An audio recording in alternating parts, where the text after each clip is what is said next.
Bonsoir à tous. Donc, on va être rapide pour laisser la parole à Sylvain. Moi, juste pour vraiment introduire, un peu faire le lien, ça fait 1 an qu'avec le conseil d'administration et le conseil scientifique, qui est tout nouveau, qui s'est formé progressivement depuis cette année assez fructueuse pour l'Institut, on a travaillé main dans la main, CA et puis conseil scientifique, sur 3 grands axes: la transition, la démocratie et les territoires.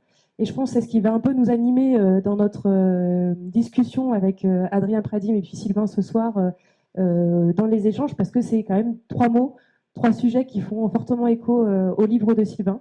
Et donc nous, on va vraiment essayer d'articuler à la fois les réflexions de l'Institut, nos rôles aussi, parce que Adrien Pradim travaille chez Bouygues Immobilier, je suis architecte urbaniste, Sylvain urbaniste chercheur. Donc voilà, on va essayer à notre façon, tous les 3, de laisser Sylvain d'abord présenter son travail, et puis après d'essayer d'initier un échange avec vous et puis avec nos regards respectifs. Bonsoir, merci pour l'accueil. Voilà, c'est évidemment pas tout à fait n'importe quoi et anecdotique d'être invité par l'Institut. Alors, en effet, je vais parler peut-être de transition, sans doute de territoire, et le 3e de démocratie, parce qu'en fait c'est le ciment de tout ça. Ce soir, autour, alors peut-être d'un bouquin avec juste une chose importante, c'est que ce 2e bouquin, Réparons la ville, c'est pas moi qui l'ai écrit. On a été 2 à l'écrire, et c'est vraiment important. C'est issu d'une conversation avec Christine Lecomte, qui est la nouvelle présidente de l'Ordre des architectes, et qui porte aussi sa voix, et on s'est évidemment trouvé très convergent là-dessus. C'est une longue conversation qu'on a commencé très tôt, mais il nous semblait nécessaire de poser quelque chose dans le débat pour qu'éventuellement on parle d'autre chose que de sécurité pendant la campagne présidentielle. Alors on a parlé de rien finalement, mais on n'a pas parlé de ville. Pour autant, on a essayé de faire quelque chose de très synthétique pour que ça puisse être lu même par un candidat à la présidentielle. Autant vous dire que c'est facile d'accès. Alors, je vais essayer de vous raconter ça et d'autres choses. Et d'abord, en commençant par vous souhaiter la bienvenue. Parce que je suis persuadé d'une chose, c'est que le 21e siècle vient juste de commencer. Souvenez-vous, le 20e siècle avait attendu la guerre de 14 pour démarrer. Et je pense qu'avec la pandémie, on a pris collectivement conscience de nos fragilités. Et depuis, les crises s'enchaînent. Les crises s'enchaînent parce qu'on est rentré dans le siècle des crises. On parle beaucoup du climat, on parle un peu plus des ressources. Je ne sais pas si vous l'avez remarqué, j'ai même lu un article ce matin sur des problématiques d'approvisionnement en blé noir, avec tout ce que ça peut nous dire de problèmes sur les galettes cet hiver. Donc on va être confronté à de nombreuses crises liées aux ressources, certaines plus sérieuses que d'autres, mais on a aussi une 3e des crises dans cette grande crise écologique qui est la crise de la biodiversité. Alors, 3 crises écologiques qui entraînent d'autres crises, qui entraînent évidemment une crise sociale qui en est la conséquence, et aussi évidemment une crise démocratique, parce que qui dit perte de ressources, qui dit crise, dit partage, partage de l'effort et partage des ressources qui restent. Alors, on est quelques-uns ici, comme moi, au quotidien fabriquer la ville. On est des faiseurs de ville pour certains, et en fait, être faiseur de ville, c'est être au milieu de tout ça.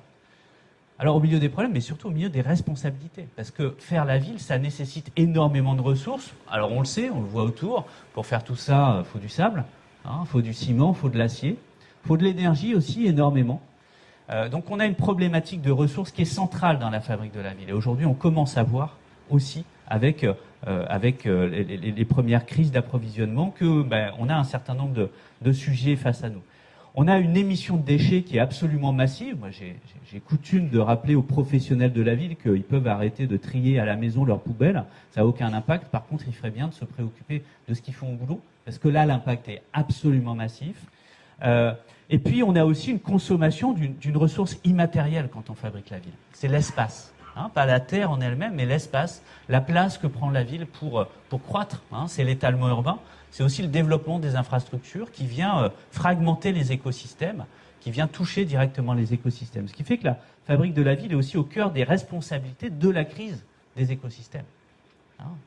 Et puis aussi, évidemment, de la crise climatique. Parce que faire la ville, c'est, je le disais, du ciment et de l'acier, et c'est donc de gros émetteurs de gaz à effet de serre. Utiliser la ville au quotidien, c'est évidemment des émissions de gaz à effet de serre du fait des énergies qu'on mobilise, notamment pour le chauffage, mais pas seulement. Et puis, la forme de la ville induit aussi des mobilités, et notamment des mobilités carbonées. Et aujourd'hui, en moyenne, alors sans doute pas dans cette salle, mais en moyenne en France, on est à 10 tonnes, d'équivalent carbone d'empreinte, CO2 par an. Il faut qu'on arrive à 2 tonnes d'ici 2050. Autant vous dire que l'équation n'est pas écrite. Et sur ces 10 tonnes, on a la moitié en fait de notre budget carbone qui est dicté par où on habite et comment on se déplace. C'est-à-dire que les faiseurs de ville sont à la tête de la moitié de la responsabilité de la crise climatique. Mais pas seulement en fait, parce que la ville, elle encaisse aussi les chocs climatiques qui commencent à poindre. C'est les inondations qui se multiplient, comme on l'a vu cet été en Allemagne par exemple. C'est le recul du trait de côte, les risques de submersion marine qui aussi s'intensifient. C'est les coups de chaud sur la ville minérale, qui vont en s'accélérant. Et puis c'est aussi l'intensification du risque incendie. Alors là, on est à Lytton. Je ne sais pas si ça vous dit quelque chose, Lytton. Vous vous souvenez? C'est où? C'était quoi? Au Canada, ouais. Sur la côte ouest du Canada. Pas tout à fait sur la côte, plutôt sur l'Hinterland. Lytton, en juin dernier, il a fait presque 50 degrés. Pendant 3 jours, Lytton a été le territoire, la ville, 300 habitants, recordman mondial de la température. Alors, 49,6 degrés. Ils n'ont pas atteint les 50 degrés. Pendant 3 jours. Le 4e jour, Lytton a brûlé à cause d'un feu de forêt. Il fait d'habitude 25 degrés au mois de juin à Lytton. Et là, on voit bien l'impact de la crise climatique. Mais surtout, il n'y a pas de feu de forêt d'habitude à Lytton. C'est absolument pas un territoire à risque. Et souvenez-vous aussi de ces inondations en Allemagne dont je parlais tout à l'heure. Ce n'est pas des territoires qui étaient soumis au risque d'inondation. Les Allemands ont l'habitude de respecter l'équivalent de nos plans de prévention des risques d'inondation, mais sauf que c'est des territoires qui n'avaient jamais été touchés auparavant. Or, on a pris l'habitude de regarder le passé pour anticiper l'avenir. C'est comme ça qu'on gère les risques urbains, avec des crues de référence, par exemple, quand on gère le risque inondation. Et en fait, il faut qu'on change complètement de braquet. On rentre dans le siècle de l'incertitude, sur lequel on sait qu'il va se passer des choses, mais on ne sait pas quoi ni où. Ça veut dire qu'on n'est pas face à une transition, encore moins une transition douce ou une croissance verte. On est face à une redirection. Redirection nécessaire de la fabrique de la ville, parce qu'il faut décarboner pour être en rendez-vous de 2050, parce que quoi qu'il en soit, il nous faut adapter nos villes à un climat qui va changer, quoi qu'il arrive. Alors sans doute changera-t-il un peu moins si on fait vraiment les efforts qu'il faut dans les prochaines décennies, mais aussi changer notre lecture du risque et adapter finalement nos modes de gestion de la ville. Alors, j'ai l'habitude de dire qu'une redirection, c'est 3 A. 3 A, et il faut les 3. Le premier, finalement, on arrive à le gérer assez bien, c'est adapter. C'est finalement changer nos pratiques. C'est la nouvelle réglementation thermique, c'est changer des curseurs, changer un peu les matériaux, etc., etc. C'est des choses qu'on fait relativement bien en France. Et quand on regarde le monde du bâtiment, ces 20 dernières années, il a énormément changé, notamment dans son appréhension des enjeux environnementaux. Le deuxième DA, c'est adopter. C'est ces nouveaux gestes à faire. Ces nouvelles tâches à faire, ces nouveaux projets à mener, etc. Et on est assez bon en France, en tout cas pour une partie du processus, plutôt pour le séminaire du vendredi soir, vous savez, où c'est 2 jours où les cadres ils passent enfermés dans un grand hôtel et sur lequel on va consommer du post-it et des jours-hommes de consultants. Alors, c'est une partie importante du PIB de la France, tous ces séminaires, mais je ne sais pas si vous vous souvenez de ces lundis, sur lesquels on a tendance à oublier assez vite nos plans d'action. On a tendance à avoir du mal à mettre en œuvre ces fameux nouveaux projets dont on avait parlé au séminaire. Il y a une raison à ça, c'est qu'on a oublié le 3e DA. Moi, je suis un petit entrepreneur. Ça veut dire que si je suis ici ce soir, il y a quelque chose d'autre que je ne fais pas. Ça veut dire qu'à chaque fois que je veux faire quelque chose de nouveau, il faut que je renonce à quelque chose. C'est ça. La redirection, c'est finalement plutôt la somme de nos renoncements que plutôt les choix ou les slogans qu'on se donne et les objectifs qu'on pose. Alors, la bonne nouvelle, c'est que pour la fabrique de la ville, on n'a pas beaucoup de renoncements à faire. Évidemment, ils sont assez importants. Le premier des renoncements, c'est renoncer à la monoculture automobile. Alors, vous reconnaissez cette voiture, c'est la Ford T, un des premiers modèles qui est sorti, 1908, à Détroit, aux États-Unis. Où est l'innovation là-dessus? Parce que l'innovation technologique autour de la voiture, de l'automobile, elle est essentiellement en Grande-Bretagne et en France surtout. Hein, c'est le moment, le début du XXe siècle, où on pousse le développement du véhicule électrique. Hein, notamment. Non, vous ne voyez pas ce que c'est l'innovation de la Ford T, le Fordisme, hein, ce qu'on appelle au travers de l'industrie finalement, l'industrialisation d'un procédé. En fait, c'est l'idée qu'on a une tâche complexe, hein, construire une voiture qu'on va subdiviser en tâches simples, ce qui va nous permettre d'attribuer des postes de travail. Et chacun va faire une chose très très bien, hein, parce qu'il fera que ça. Une Ford T, c'est plus de 4000 postes de travail, 4000 sous-tâches qui sont subdivisées entre différents opérateurs. Et il y a une condition à tout ça, hein, puisque tout ça permet évidemment de massifier la production, de baisser les prix, hein, et donc finalement d'inonder les marchés. La condition, c'est la standardisation. Et Henry Ford le disait extrêmement bien, les Américains ont le choix de la couleur, tant que c'est du noir. 1920, plus de 50% des véhicules vendus aux États-Unis sont des véhicules Ford. Mais ce n'est pas des véhicules de la marque Ford, c'est des Ford T noirs, du même modèle que celui qui a été produit à partir de 1910. Il n'y a pas d'évolution sur le modèle. Hein, on vend strictement la même voiture. C'est comme si on avait 50% des véhicules vendus en France qui étaient des Clio blanches. Mais pas des Clio de cette année, des Clio d'il y a 15 ans.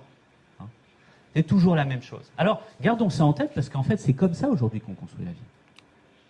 Alors, ça a eu des effets, hein, la massification de l'automobile, la baisse du prix qui permet finalement aux ménages, pas aux ménages moyens, hein, mais rapidement à une partie importante des ménages de s'équiper. 1900, on est le jour de Pâques, c'est la grande parade à New York, dans la 5e avenue. On se montre, donc il y a des photographes. Donc on a des traces historiques, on a déjà une voiture au milieu des calèches. 1913, on a encore une calèche au milieu des voitures. C'est la révolution de l'iPhone, mais dans nos rues, hein, dans les rues américaines et pas dans les poches. C'est extrêmement rapide, extrêmement brutal. Et ça se passe extrêmement mal. La rue américaine, comme la rue en France, hein, n'est pas structurée pour avoir un véhicule rapide. Il n'y a pas de hiérarchisation de l'espace public, comme on le dit aujourd'hui, sur lequel chacun est à sa place. Et je vous invite à regarder les films recolorisés, y compris de Paris, hein, au début du XXe siècle. On a l'impression d'avoir des troupeaux d'huluberlus qui se précipitent sous les roues des calèches. C'est les piétons. Hein, et tout ça n'est pas régulé. Mais tout ça fonctionne relativement bien, parce que ça fonctionne à petite vitesse. Sauf que la voiture arrive dans ce système urbain qui n'est pas organisé extrêmement vite, beaucoup plus vite. 1899, on a un premier Américain qui se fait écraser par une voiture. Un médecin intervient sur le lieu de l'accident, il témoigne devant la presse, et il est cité, hein, il dit « J'espère qu'on ne verra plus jamais ça ». 1920, on a 14 000 morts dans les rues américaines, cette même année. Essentiellement des enfants, dans certaines villes, comme Auckland, les églises sonnent le glas quand un enfant se fait écraser. Il y a un vrai débat national avec des débats dans les États fédérés sur l'opportunité d'interdire tout simplement la voiture dans la ville, hein, ou d'obliger d'avoir des régulateurs de vitesse qui viendraient couper le contact si on dépasse les 10 miles à l'heure. C'était en 1920, pas en 2020. On a aujourd'hui exactement les mêmes débats, un siècle après. Ça se passe mal, mais il y a un travail de lobbying extrêmement puissant qui est déployé et qui fonctionne. 1925, on a le premier acte d'adaptation de la ville à la voiture, avec la première réglementation, évidemment, à Los Angeles, hein, dans l'épicentre de la culture automobile, et on demande poliment aux piétons de rester sur le trottoir et de traverser quand c'est son tour. C'est le moment qui marque le début de la transformation et de l'adaptation de la ville à la voiture, et évidemment, c'était aux États-Unis. C'est le moment où on a le croisement des courbes entre le nombre de chevaux en circulation et le nombre de voitures en circulation aux États-Unis. C'est aussi le moment où on invente les premières boîtes de nourriture pour chiens. Parce qu'il fallait bien faire quelque chose des chevaux, entre autres.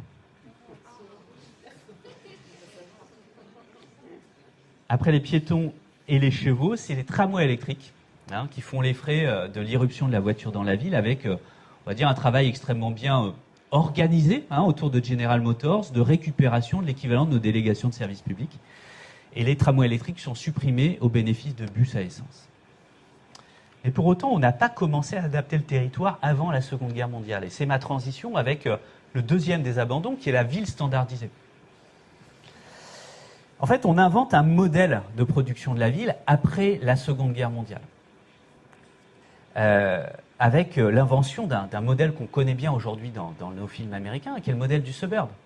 Et on a une entreprise générale de construction qui adapte finalement les modes de production de la voiture alors plutôt inspiré par General Motors, c'est-à-dire le principe de Ford plus l'obsolescence programmée, vous savez, qui fait que votre voisin a la même bagnole que vous, mais qu'elle a l'air vraiment plus récente parce qu'elle a 1 an de moins. Où ils ont juste changé un petit peu la carrosserie et un petit peu la couleur.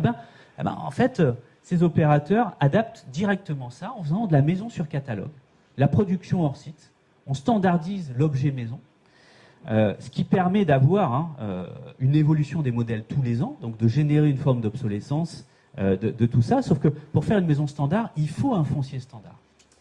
Et donc ils sortent de New York pour aller sur Long Island, qui est devenu accessible grâce aux investissements autoroutiers qui ont eu lieu dans les années 30.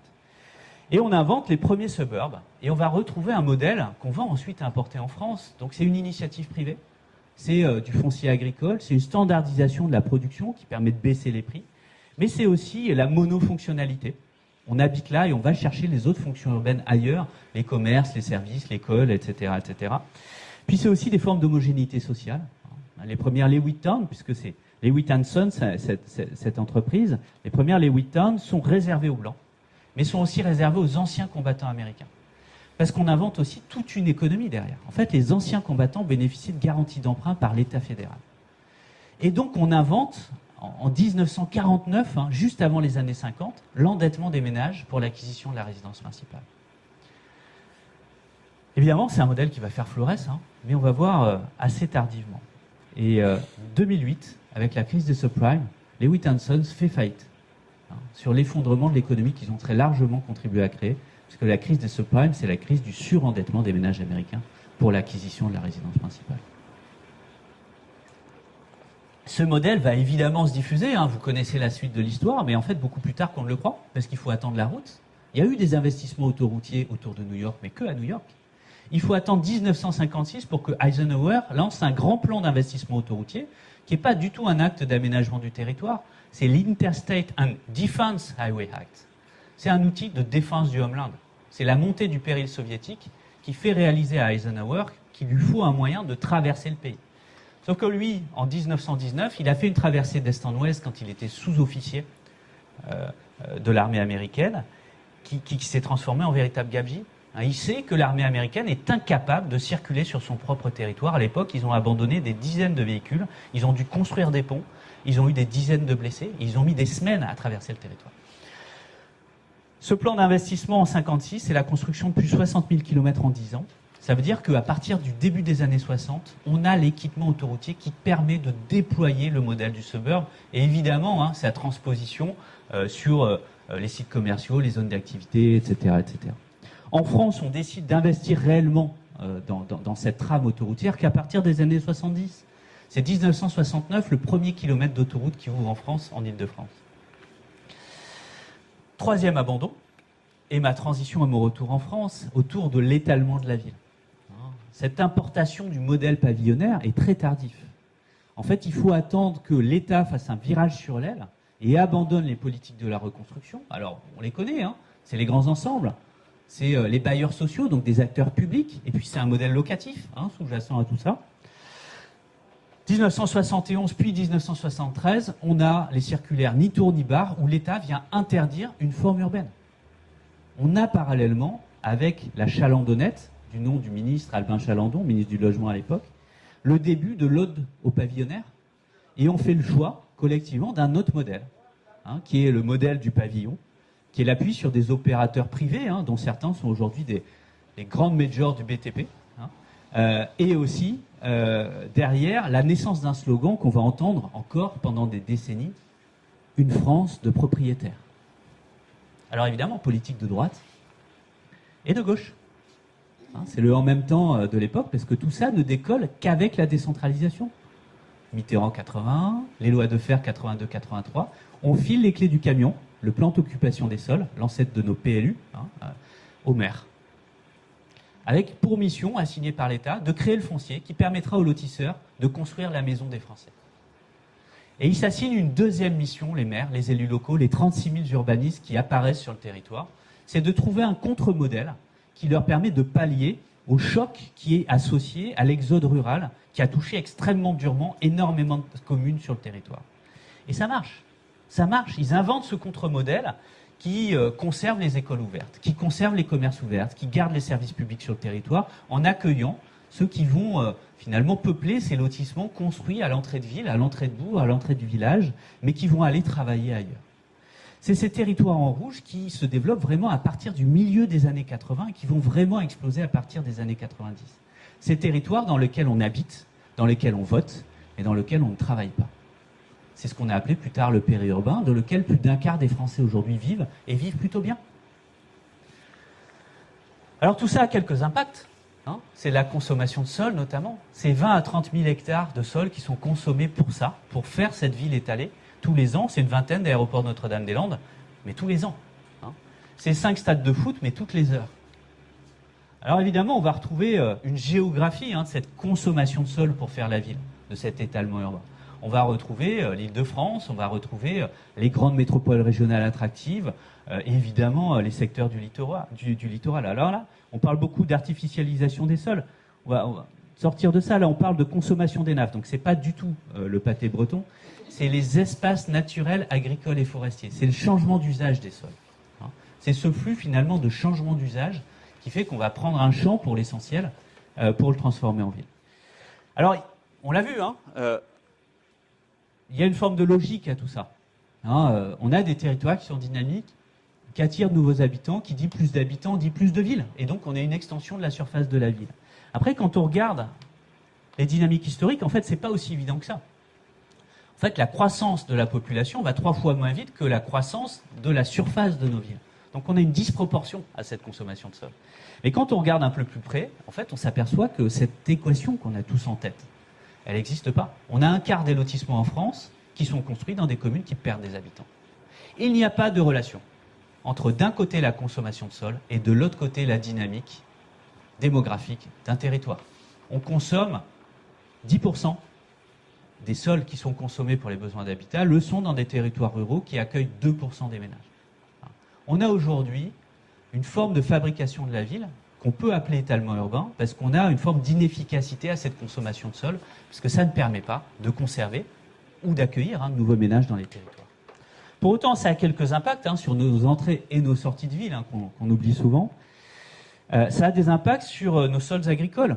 Ne croyez pas ce qu'on dit parfois, c'est pas la forêt qui avance et qui consomme les sols agricoles et qui fait qu'on perd des surfaces agricoles. C'est bien la ville qui consomme l'essentiel des sols agricoles qu'on perd tous les ans. Au moment où on a un tiers des sols agricoles qui nous nourrissent, qui sont en dehors de l'Hexagone. C'est-à-dire qu'il faut oublier ce qu'on nous a chanté au secondaire, sur la capacité exportatrice de la France, etc., etc. Oui, on exporte, mais on est surtout extrêmement dépendant d'un point de vue agricole. L'enjeu aujourd'hui, c'est pas la question de nos galettes pour cet hiver, c'est une question de résilience alimentaire globale. Un tiers des surfaces agricoles qui nous nourrissent sont à l'extérieur de la France. Et pour autant, c'est toujours le sol agricole, la matière première de la fabrique de la ville. On a des surcoûts qui sont associés à la ville étalée, des surcoûts en investissement, mais aussi des surcoûts en gestion, avec 2 problèmes. Le premier, c'est qu'on distingue les deux de façon radicale. On a d'un côté l'économie de l'aménagement et de l'autre côté l'économie quotidienne de nos territoires. Et puis aussi, on vient masquer ces coûts-là, puisque l'essentiel des services urbains sont facturés de façon forfaitaire. Et pour autant, l'essentiel des infrastructures et des services urbains sont associés à des logiques d'économie d'échelle. Ça coûte beaucoup plus cher. Ça coûte 5 à 10 fois plus cher de faire par passager transporté, et tu pourras me contredire Stéphane, de faire tourner un bus diesel dans la campagne par rapport à un tramway qui est plein. Les coûts sont disproportionnés, mais le ticket est toujours au même prix. Et puis on a créé une forme d'urbanisme à fragmentation qui fait que les ménages aux revenus normaux aujourd'hui ne peuvent plus habiter dans la ville attractive du fait de la hausse des prix, tout simplement. Ces ménages qu'on a appelés pendant la pandémie, ces travailleurs essentiels, ceux qui ont fait tourner nos hôpitaux, mais aussi nos villes. Alors grâce à la pandémie, ils ont gagné un nom, mais ils n'ont toujours pas de logement dans la métropole. Et puis le 4e des abandons, c'est finalement une déclinaison de tout ça, parce que quand on construit dans la périphérie, on construit du neuf. Quand on cherche à massifier les opérations pour avoir des gains de productivité, on est nécessairement sur des logiques d'économie d'échelle sur lesquelles on vient chercher de faire des grosses opérations, des grosses opérations de renouvellement urbain, par exemple comme ici. Et donc à chaque fois, l'outil principal, c'est le neuf. Mais d'ailleurs, c'est le sujet de débat principal. Quand on a eu des débats autour du logement, c'était autour de quoi ? De la quantité de logements qu'il fallait produire. Est-ce qu'il faut qu'on fasse 350, 400, 500 000 logements par an. Quid de la RE 2020, des nouvelles réglementations qui ne touchent que le neuf, etc., etc. Alors tout ça est important, mais complètement secondaire. Parce que notre rendez-vous de 2050, il est pour toute la ville qui est autour de nous. Et on a déjà construit 80% de la ville de 2050. C'est-à-dire qu'il faut arrêter les colloques sur la ville du futur, imaginer le machin, etc. La question, c'est le futur de la ville qui est déjà autour de nous. Au moment où il faut qu'on soit au triple rendez-vous des risques, de l'adaptation au réchauffement climatique et de la décarbonation. Alors, il y a quelques acteurs ici de la fabrique de la ville, peut-être qu'ils ont ce chiffre-là. On a un objectif qui est fixé de décarbonation du secteur du bâtiment. Pas des bâtiments neufs, des bâtiments. Vous savez quel est l'objectif de décarbonation à l'horizon 2050? C'est la stratégie nationale bas carbone qui fixe ça. Une idée quelconque? Vous avez une idée d'un pourcentage de réduction? 94%. Donc, si vous voulez, quand on a des satisfecit autour de MaPrimeRénov' qui se diffuse, etc., etc., n'écoutez même pas ça. C'est complètement hors sujet. C'est pas en changeant les 3 millions de chaudières fuel qu'on va arriver à décarboner l'existant de 94%. C'est pas en changeant quelques fenêtres. C'est en ayant des rénovations globales de nos logements. Et c'est que 10% aujourd'hui, des primes, des fameuses MaPrimeRénov'. Il faut qu'on massifie de façon complètement différente aujourd'hui la transformation et l'adaptation de la ville qui est autour de nous. Le vrai sujet, c'est celui-ci. C'est la ville qui est déjà là et son adaptation à notre rendez-vous de 2050. Alors, tout ça, on en parle depuis assez longtemps. La loi SRU, elle a 20 ans. Solidarité, renouvellement urbain, on n'en parle plus que pour l'histoire du pourcentage de logements sociaux, mais on disait déjà à l'époque qu'il fallait construire la ville sur la ville et éviter l'étalement urbain. Depuis, on a eu 4 ou 5 grandes lois de l'urbanisme, dont la loi climat-résilience qu'on a eue cet été. Alors, il n'y a pas de logo officiel, c'est le zéro artificialisation net, j'ai trouvé que ça. Qui dit plein de bonnes choses, qui dit plein de trucs intéressants, etc. Sauf qu'on n'est pas sur un sujet législatif et réglementaire. On est sur un problème qui est systémique. Ça fait 50 ans qu'on concentre l'essentiel de nos efforts, nous, fabricants de villes, à construire du neuf dans des grandes opérations et dans la périphérie. Il faut qu'on se focalise pour les 50 prochaines années, sur la transformation de la ville. En fait, c'est la fin de la ville facile. Cette ville où on peut positionner les fonctions où on veut, parce qu'il y a toujours une voiture au milieu qui nous permettra d'aller d'un point A à un point B. Cette ville où on cherche à massifier les opérations par des grandes opérations de renouvellement urbain ou par l'étalement urbain. Cette ville où on consomme du sol comme une matière première de la fabrique de la ville, en plus des matériaux. Cette ville où on fait essentiellement du neuf. C'est la ville facile. On l'a fait et on l'a fait extrêmement bien. Pourquoi? Parce que chacun est à son poste. Chacun fait une tâche et chacun le fait très bien. On fait aujourd'hui la ville comme des bagnoles avec un certain nombre de modèles entre le pavillon de périphérie et le collectif défiscalisé de centre-ville. On a 5 ou 6 modèles comme ça qu'on applique et qu'on applique très bien en changeant la décoration de la façade. Il faut qu'on sorte de ça. Il faut qu'on sorte de cet urbanisme linéaire dans lequel on vient consommer 20 à 30 000 hectares de sol agricole dont on a besoin pour nous nourrir d'un côté, mais qui aussi génère une forme d'obsolescence programmée avec la multiplication des espaces vacants qui sont ces 3 millions de logements vacants qu'on a aujourd'hui en France. Il y a 10 ans, ils n'étaient que 2 millions. Qui sont ces friches qui sont tellement nombreuses qu'on ne sait pas combien on en a, qui sont ces bâtiments tertiaires qui sont à moitié vides, qui sont des espèces de zombies, mais qui sont en fait des friches en puissance, qui sont ces équipements publics qui sont ouverts 30 heures par semaine. Tous ces espaces et ces temps de ville qui servent à rien, en fait, et qui sont en fait la poubelle bleue de la fabrique de la ville. Il est temps qu'on répare la ville, c'est-à-dire qu'on regarde les 80% de la ville déjà là, non pas comme un problème qu'on viendrait raser pour refaire, parce qu'on n'a pas le temps, parce qu'on n'a pas les matériaux, parce que ce serait trop d'émissions de CO2, mais comme étant la solution du futur. Chercher les solutions dans la ville autour de nous.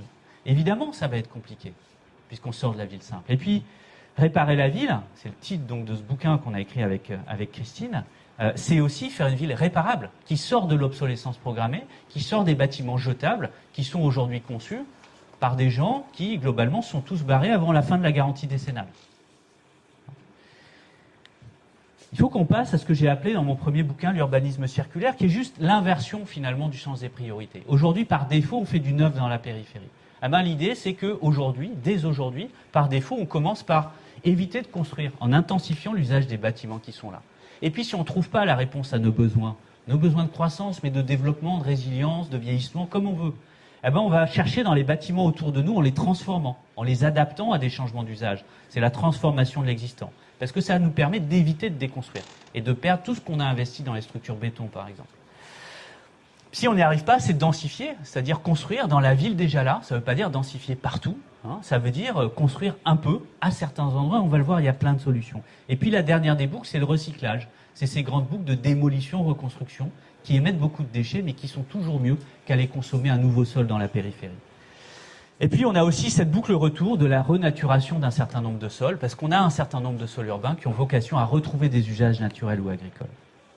C'est un modèle pour tous les territoires, qui s'adapte partout, qui s'adapte dans le rural ou dans le cœur de la métropole. Mais évidemment, il s'adapte différemment. Et puis surtout, j'ai rien inventé, c'est-à-dire qu'on sait faire tout ça. On a partout en France des opérations qui sont des opérations pionniers, des opérations exemplaires, des démonstrateurs, des prototypes, tout ce qu'on veut. La vraie question aujourd'hui, c'est comment est-ce que le travail de ces pionniers devient le nouveau normal, devient le nouveau système. Alors allons les voir. L'intensification des usages, c'est par exemple l'urbanisme transitoire qui prend acte qu'un bâtiment, globalement, passe 10% de sa vie vide, parce qu'il attend les nouveaux occupants, parce qu'il attend sa réhabilitation ou sa déconstruction, et qu'on peut positionner des usages à cet endroit-là, qui sont donc pas ailleurs. C'est aussi une économie d'espace. On peut aussi mieux utiliser nos équipements publics, nos cours d'école, par exemple, qui servent à rien l'essentiel du temps. Il y a des petites communes comme à Montréal, par exemple, où elles sont ouvertes aux gamins du quartier qui les utilisent le soir et le week-end. Mais on peut aussi utiliser les salles de classe pour faire autre chose, comme ici à Noirmoutier, dans cette école privée, où depuis 15 ans, les parents d'élèves transforment des salles de classe en espace d'hébergement touristique, en enlevant les tables et les chaises, en mettant des cuisines, en mettant des lits. Et on a 8 logements touristiques qui n'ont pas été construits à côté, qui seraient vides toute l'année. Et on a 8 salles de classe qui ne sont pas vides tout l'été. Et évidemment, des revenus complémentaires pour l'école. C'est finalement penser les temps de la ville au-delà des espaces. La transformation de l'existant, des bâtiments, c'est évidemment les changements d'usage de bâtiments tertiaires obsolètes, et ils vont se multiplier dans les prochaines années pour les transformer en logements aux endroits où c'est opportun, mais c'est aussi utiliser ce foncier aérien, cette place qu'on a sur les toits, en rajoutant quelques logements sur les toits de bâtiments existants, permettant de payer aussi des réhabilitations globales dans des copropriétés ou des bâtiments de logements sociaux. C'est globalement de prendre acte qu'en fait, ce sujet de décarbonation qu'on traite par la question de l'énergie, qu'on traite de façon technique, en changeant la chaudière ici ou là, ou en mettant du polystyrène sur nos façades, est en fait une impasse. Le sujet n'est pas celui-ci. Le sujet, c'est de toute manière de gagner au moins 2 classes pour tous nos bâtiments. Ça veut dire qu'on est sur une transformation globale. Et le jour où vous investissez 30, 40, 50 000 euros dans un logement des années 90, c'est pas pour vivre comme dans les années 90. Le jour où vous refaites complètement un bâtiment de bureau des années 80, c'est pas pour vous retrouver avec un bâtiment super isolé, passif, avec un grand couloir au milieu et des petits bureaux à droite et à gauche. Donc ça veut dire qu'on est sur une logique de seconde vie de ces bâtiments. Il va falloir repenser leur thermie, repenser la technique, mais repenser le programme, repenser l'architecture. Il y a un travail phénoménal à monter, mais encore faut-il le regarder du bon côté et s'organiser pour ça. Et aujourd'hui, beaucoup d'acteurs sont en train de s'organiser là-dessus, pour massifier ces solutions-là, qui ne sont pas des solutions techniques, qui sont des solutions globales. Et puis aussi, sortir de l'obsolescence programmée en construisant des bâtiments qui sont optimisés pour les usages d'aujourd'hui, mais aussi pour les usages de demain, voire ceux d'après-demain qu'on ne peut pas imaginer. Ça, c'est un bâtiment qui va être construit à Bordeaux, qui est le premier bâtiment sur lequel, dans le document CERFA de permis de construire, on a coché 2 cases, logement et bureau.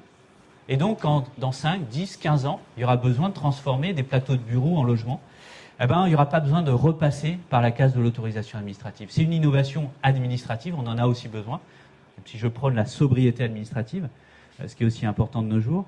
Mais c'est surtout un regard posé sur la façon dont on construit aujourd'hui, une forme de modestie aussi du concepteur, qui finalement laisse de la place au futur architecte qui garde le futur d'un bâtiment ouvert.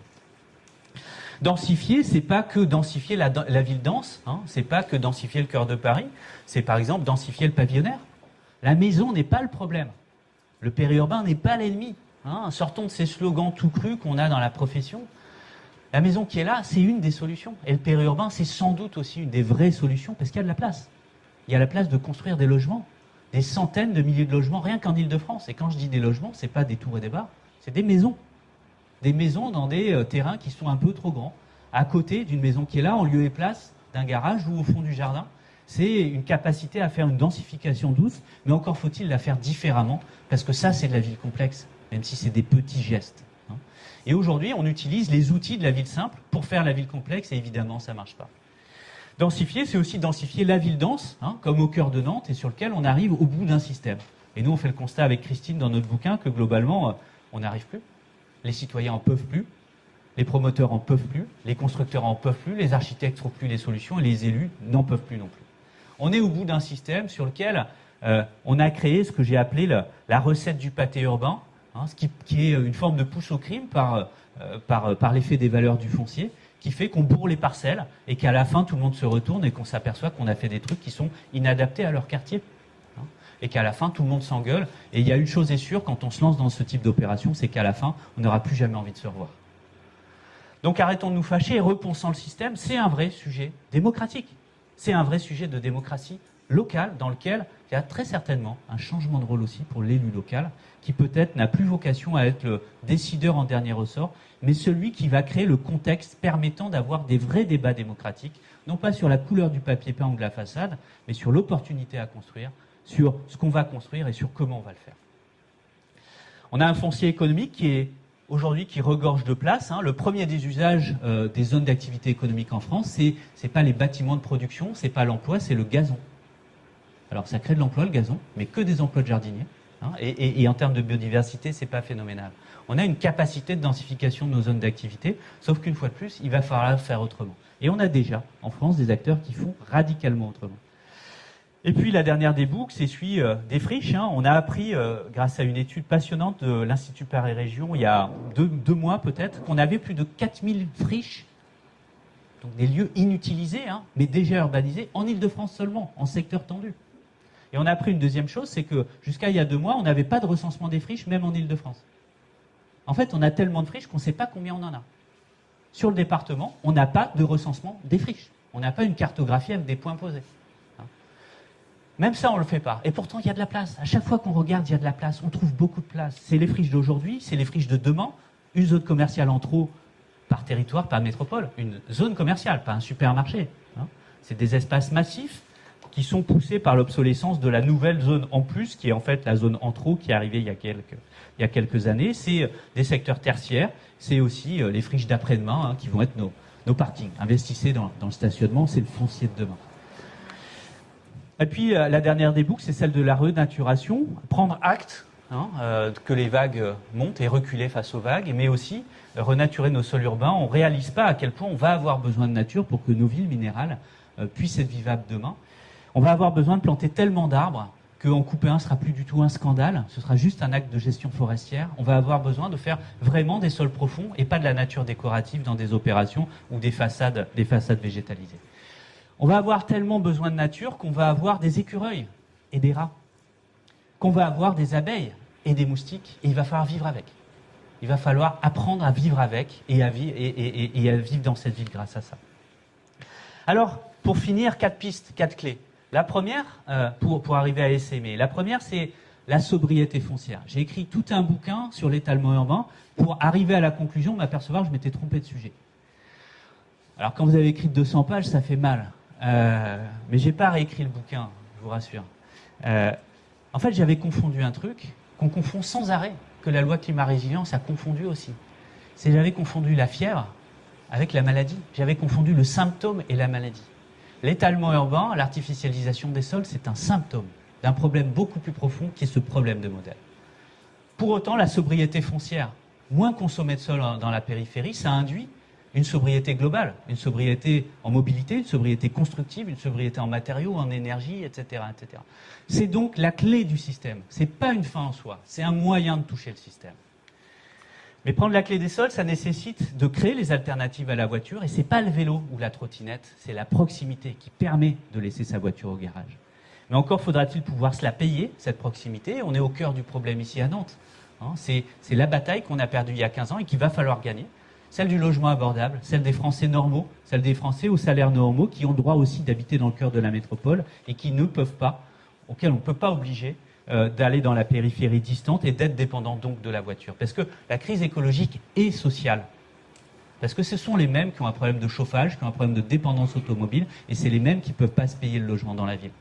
Moi, je vais dans mon coworking, dans une ancienne usine qui a été retapée, en vélo, parce que j'habite dans la proximité. Si je travaillais dans un entrepôt logistique, j'habiterais dans un lotissement et je serais dépendant de ma voiture. Et puis faire la ville adaptative, parce que la résilience ne suffit pas. Il ne va pas nous falloir uniquement encaisser les chocs. Il va falloir apprendre à répondre à nos besoins globaux différemment. Et finalement, plutôt que de répondre par des grandes opérations ou par la recherche de la périphérie, transformer un peu partout la ville.